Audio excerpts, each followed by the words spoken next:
Hey Rukket Nation, Henry Fall, Dana Finkelstein, LPGA Tour. We are in sunny Phoenix today. It's about 95 degrees. We are sweating like crazy. But anyways, thought we would give you a chipping tip for you guys at home. So what are some basics that you kind of think about when you're chipping?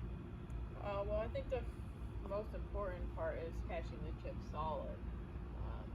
So you'll have a landing zone in mind, and if you can't hit it solid to that zone, you're probably not going to get it very close to the hole.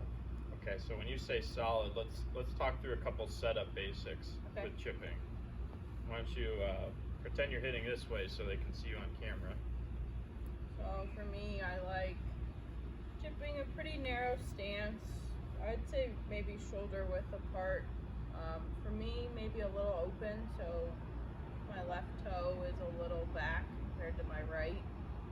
Choke down a little bit, ball forward, so you can get that contact where you'd like it.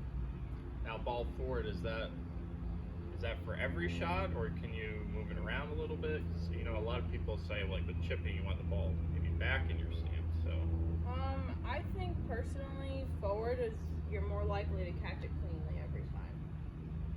Okay, so, and with a narrower stance, it's really not like a driver where it's super far forward, right? No, it's still like, even though it's forward, it's really centered in my body. Yeah, so a lot of you guys at home are probably putting it way too far back in your stance, having the handle too far forward, so that can become an issue. What about your weight?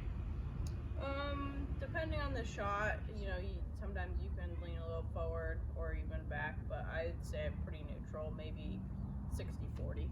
Okay, so a little bit forward. Yeah.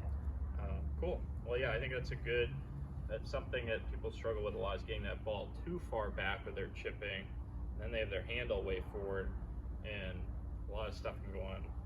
Funny things can happen there. Sort of the chipping yips, you probably heard that before, or maybe you have that. So definitely having the ball a little more central, or maybe even a little bit up in the stance, it's a good way to counteract that. So hopefully that helps.